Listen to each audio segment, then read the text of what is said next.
Glória a Deus. Amados, vamos abrir nossa Bíblia hoje na Epístola do Apóstolo Paulo aos Colossenses, no capítulo 3.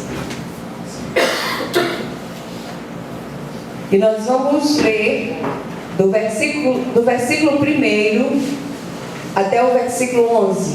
Colossenses, capítulo 3, do 1 até o 11.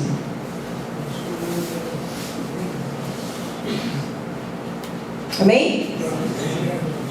Glória a Deus. Então diz assim a palavra do Senhor: portanto, se fostes ressuscitados juntamente com Cristo, buscai as coisas lá do alto, onde Cristo vive, assentado à direita de Deus. Pensai nas coisas lá do alto, não nas que são aqui da terra. Porque morrestes e a vossa vida está oculta juntamente com Cristo em Deus. Quando Cristo, que é a nossa vida, se manifestar, então vós também sereis manifestados com Ele em glória. Fazei, pois, morrer a vossa natureza terrena, prostituição, impureza, paixão lasciva, desejo maligno e a avareza, que é a idolatria. Por estas coisas é que vem a ira de Deus sobre os filhos da desobediência.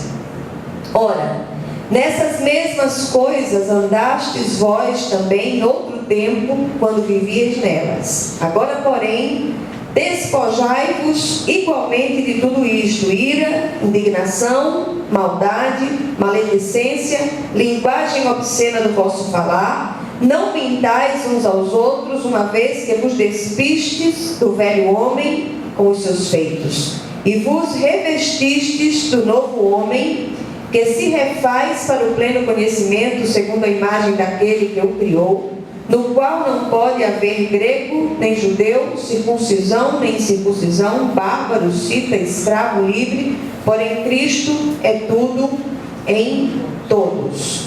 Amém? Amém. Vamos orar mais uma vez. Querido Deus e Pai, nós clamamos pela Tua presença, nós rogamos a Ti que pelas misericórdias vivas de Jesus, o Senhor venha manifestar a Sua glória nessa noite, neste lugar. Que o Senhor venha falar aos nossos corações, abrindo olhos e ouvidos espirituais, iluminando os olhos do nosso entendimento, para que nós possamos compreender a Tua palavra.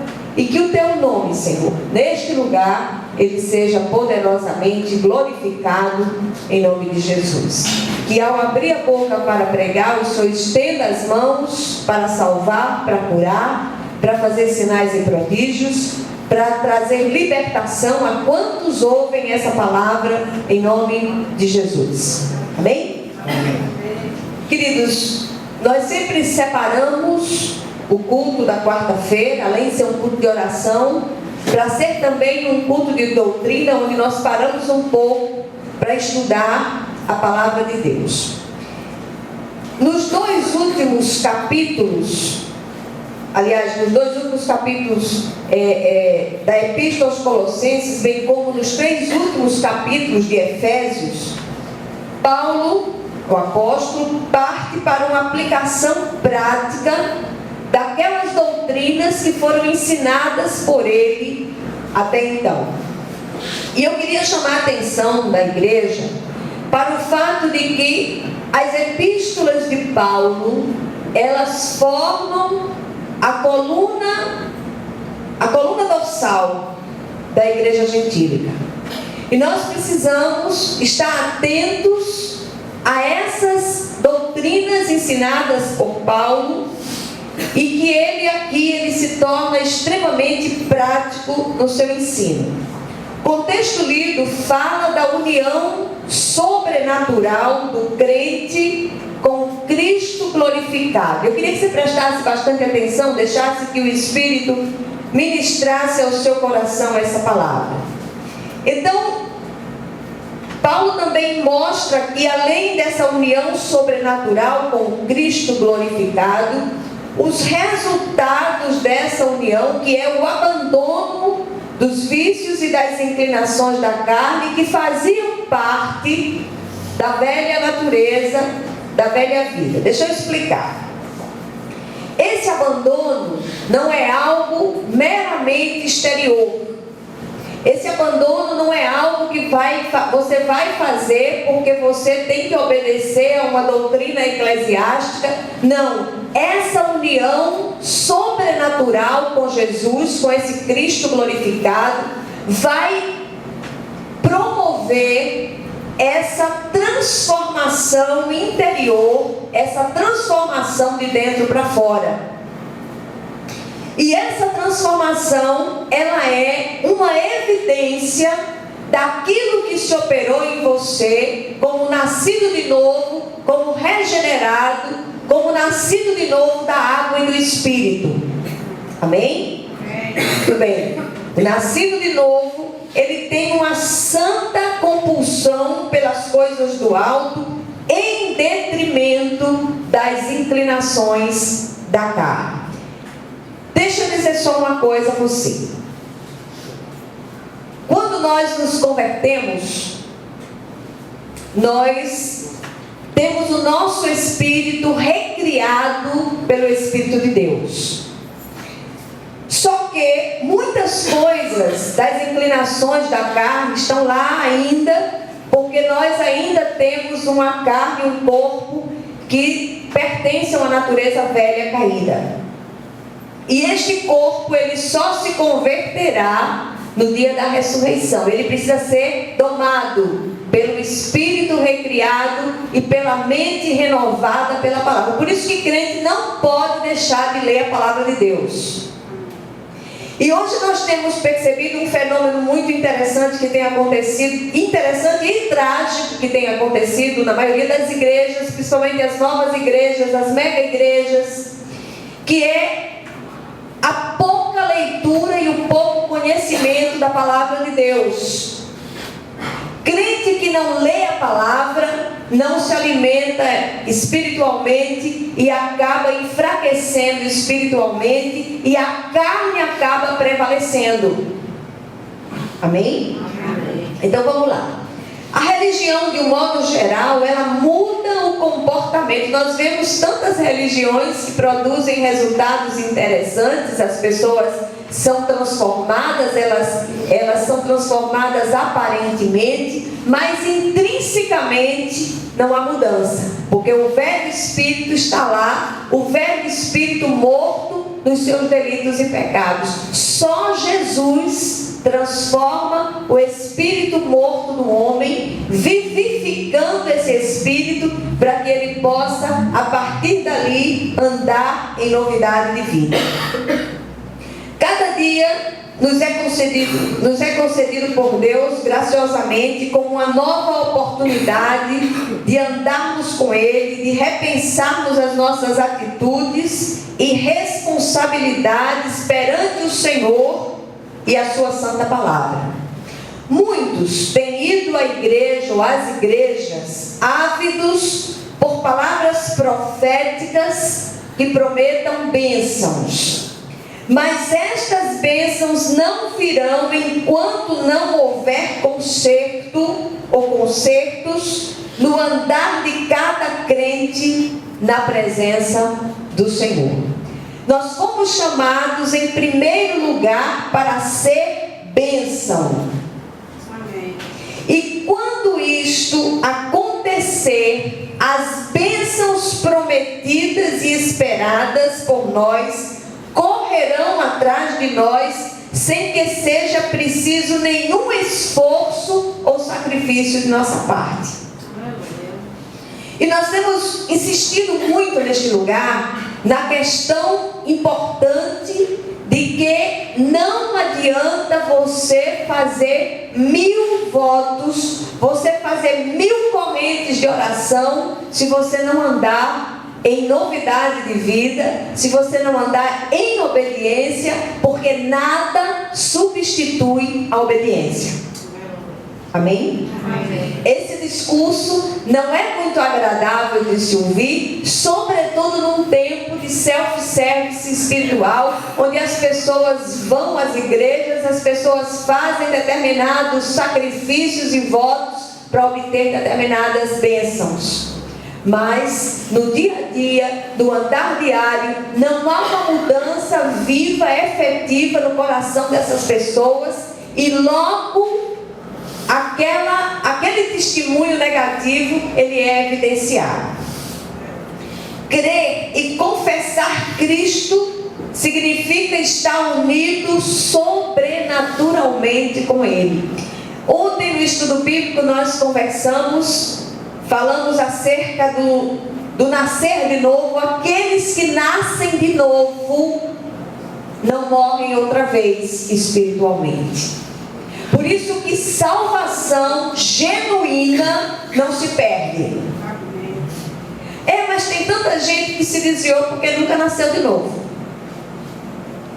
Olha, fulano passou a vida inteira dentro da igreja, era um oficial de igreja, era um pastor, era um pastor, mas não se converteu. Era um presbítero, era um diácono, era uma pessoa bem ativa na obra de Deus, mas não se converteu. Tem um fenômeno migratório que tem acontecido nos dias de hoje, de pessoas que saem das fileiras evangélicas e vão para outros guetos religiosos completamente contrários à palavra de Deus. Outro dia eu vi uma reportagem imensa na revista Veja de pessoas que eram ou se diziam pastores e que enveredaram por outros caminhos espirituais. Aí você pode dizer, como é que salvação não se perde? Aquelas pessoas nunca tiveram a salvação.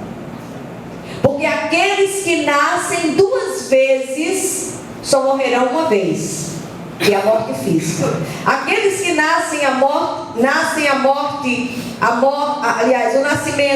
nascimento físico e o nascimento espiritual só morrerão uma morte, que é a morte física.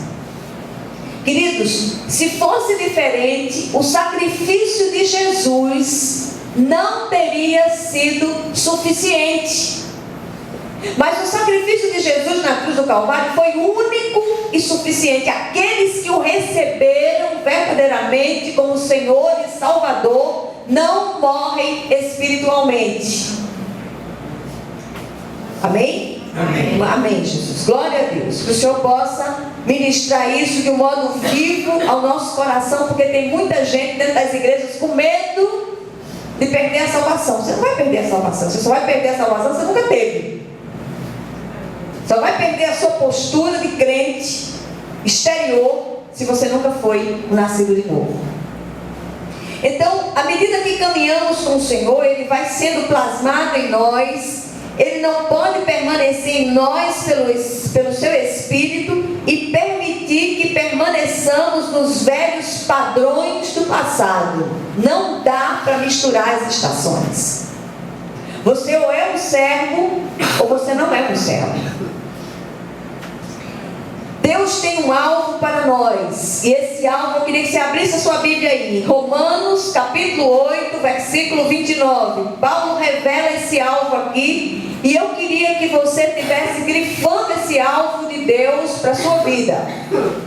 Diz assim a palavra do Senhor: porquanto aos que de antemão conheceu, também os predestinou para serem conformes à imagem de seu Filho, a fim de que ele seja o primogênito entre muitos irmãos.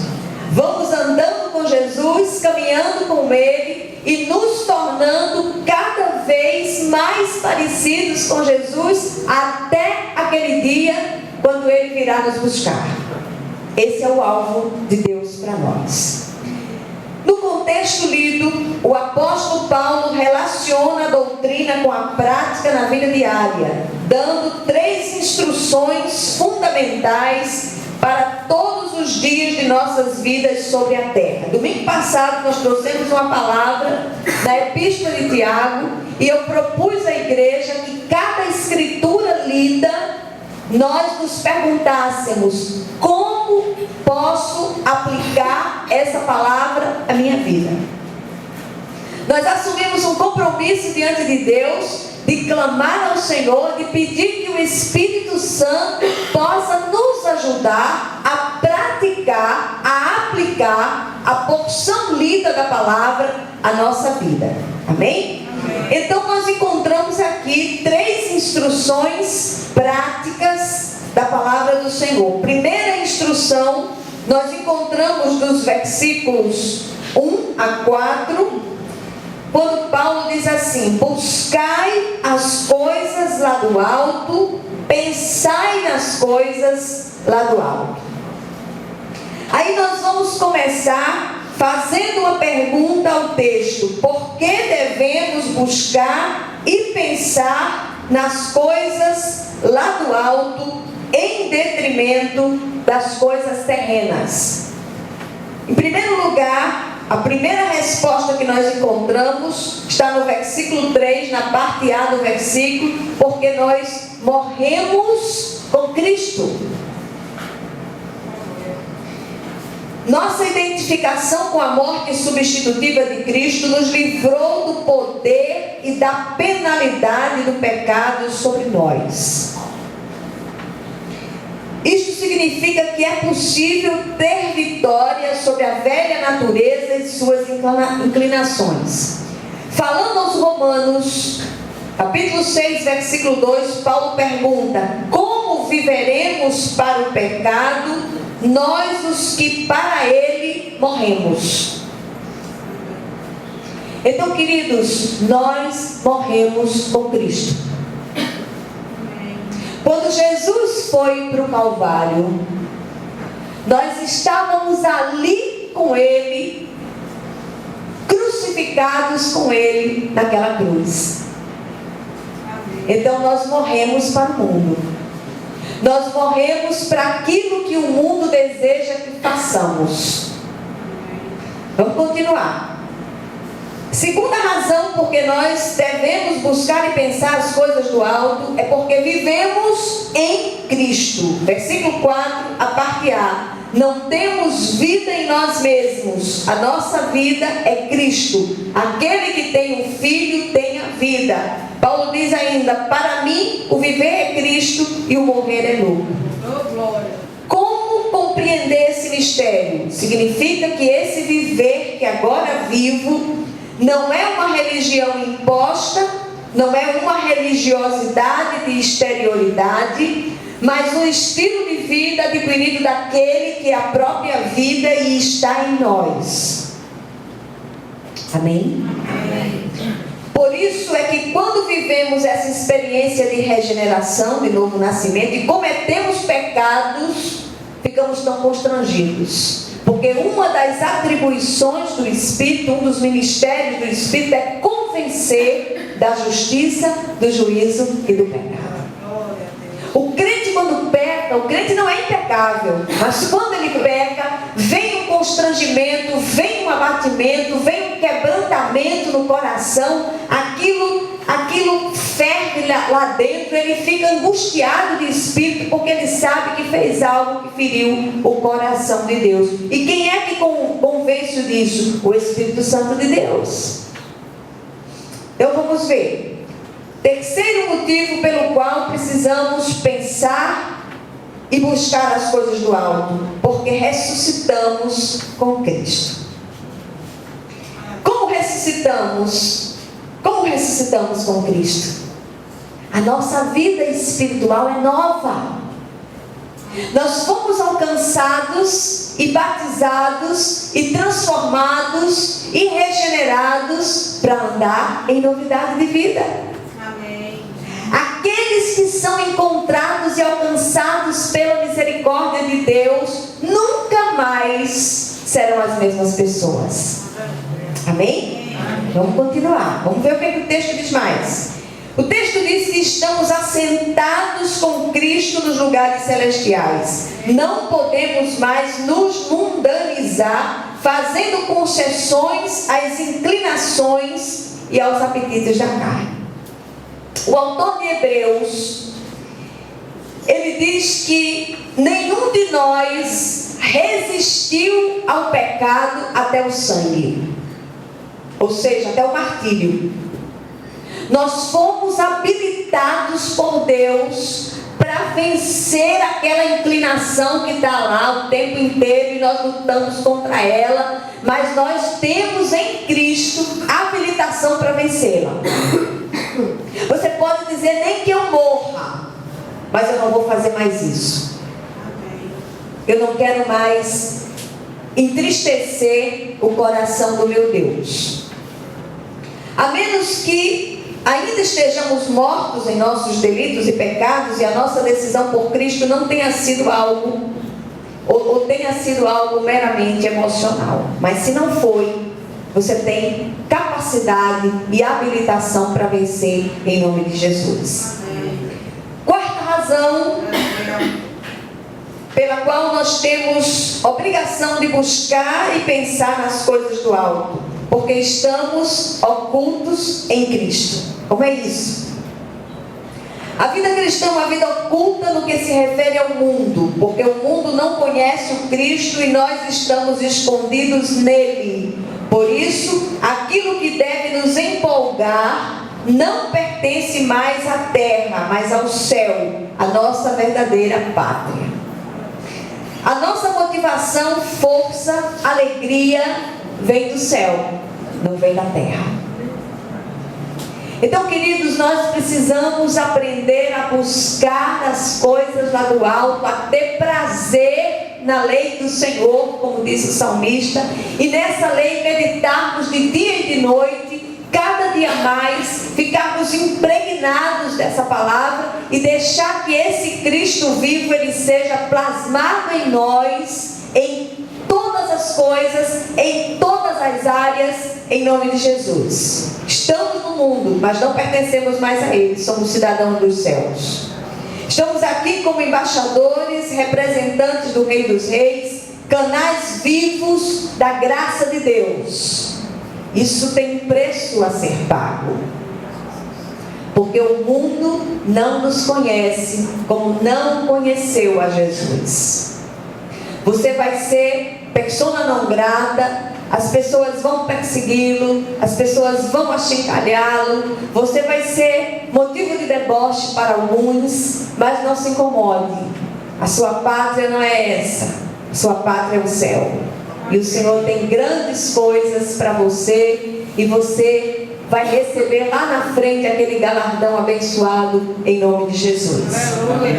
Quinto motivo, quinta razão pela qual nós precisamos aprender a buscar e a pensar as coisas lá do alto, porque fomos glorificados em Cristo. Ao considerarmos a nossa maravilhosa identificação com Cristo, de certa forma já fomos virtualmente glorificados, embora essa glorificação só será manifesta na volta de Jesus. Cientes dessa verdade, isso aumenta a nossa responsabilidade de revelar Cristo onde quer que estejamos, refletindo a sua glória como pequenos Cristos. Precisamos refletir a glória do Cristo. Somos testemunhas vivas da vida de Cristo, e o Senhor diz em Mateus 6,33: buscai, pois, em primeiro lugar o seu reino e a sua justiça, e todas estas coisas nos serão acrescentadas.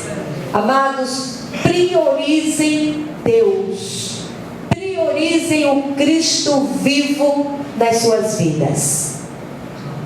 Derrubem os ídolos dos altares. Nós temos entronizado muitos ídolos, e o Senhor está requerendo esses ídolos, e o nome do Senhor precisa ser glorificado em nós. O altar do nosso coração só cabe uma pessoa, chamada Jesus. E quando nós começamos a entronizar várias pessoas nesses altares secretos do nosso coração, nós começamos a entristecer o coração de Deus. Vamos para a segunda instrução trazida pelo apóstolo Paulo no contexto geral, que vai dos versículos 5 a 9. A segunda instrução, ele diz: fazei, pois, morrer vossa natureza terrena. Vocês notaram que isso aqui é uma ordem dada a nós? Fazei, pois, morrer vossa natureza terrena. Uma vez que morremos com Cristo, temos poder para mortificar os desejos terrenos e carnais que fazem guerra contra o Espírito de Deus. E fica claro aqui nesse texto que os desejos e apetites controlam as ações. Por isso nós precisamos buscar e pensar nas coisas do alto. Para purificar os atos, precisamos purificar a mente e o coração. Por isso Paulo instrui seus leitores em Filipos, dizendo o seguinte: finalmente, irmãos, tudo que é verdadeiro, tudo que é respeitável, tudo que é justo, tudo que é puro, tudo que é amável, tudo que é de boa fama, se alguma virtude há e se algum louvor existe, seja isso o que ocupe o vosso pensamento. O pecado, ele nasce da cobiça que foi gerada no coração do homem. Por isso o salmista pediu ao Senhor, no Salmo 51:10, cria em mim, ó Deus, um coração puro. E quando nós falamos em santificação, é inevitável mencionar a preparação para a segunda vinda de Jesus. Nós estamos estudando Apocalipse. Apocalipse é um livro que desperta, é um livro que nos leva a pensar, nos leva a refletir sobre a proximidade da vinda de Jesus e a preparação que a igreja precisa buscar no nome de Jesus. Amém? Então nós encontramos a terceira instrução no texto, que encontramos no versículo 11, que ele diz o seguinte: não sejais cúmplices das obras infrutíferas das trevas. Em outras palavras, tornai-vos semelhantes a Cristo. Aí cabe aqui uma pergunta: cada ato, cada escolha, cada negócio, cada coisa que nós formos fazer, nós precisamos perguntar: será que eu não vou compactuar com as obras infrutíferas das trevas? Há muitas coisas que o mundo pode fazer, você não, porque você é um servo, você é uma serva, e o seu padrão é diferente do mundo. O seu padrão é o padrão de Deus. A nova criatura busca as coisas do alto, faz morrer a sua velha natureza e não compactua com as obras infrutíferas das trevas.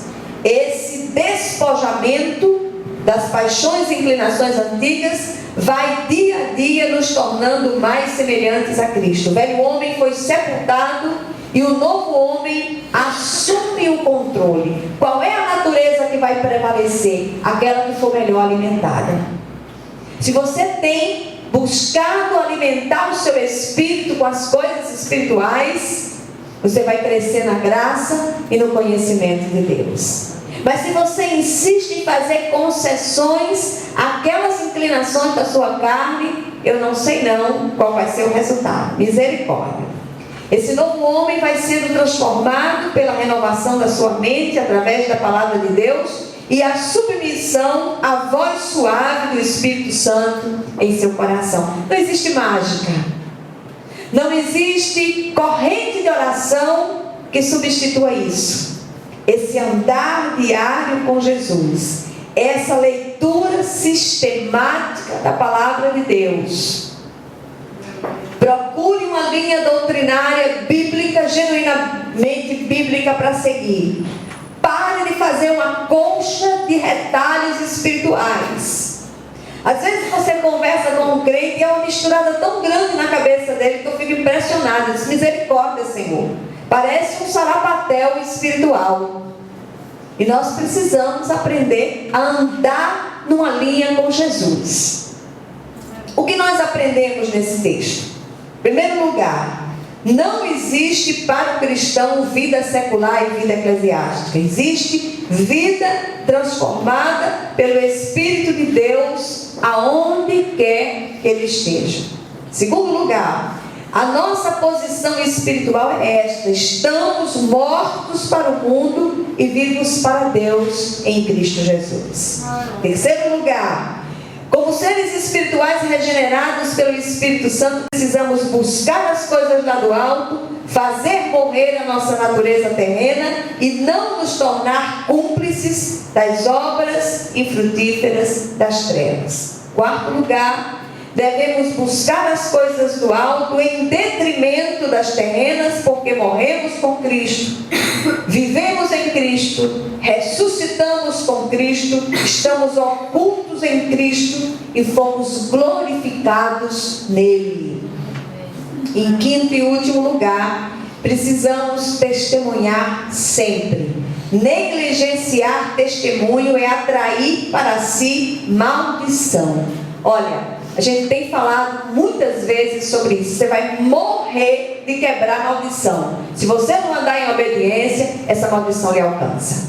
Porque a maldição está para a desobediência, como a bênção está para a obediência e vice-versa. Amém? Amém. Então, que cada dia que nos é concedido graciosamente por Deus seja de grandes mudanças em nossos corações, em nome de Jesus. Que o Senhor possa aplicar essa porção da palavra ao seu coração e que você possa ler todo o texto da epístola de Paulo aos Colossenses, principalmente esse capítulo 3. Amém? Vamos nos dividir para orarmos uns pelos outros.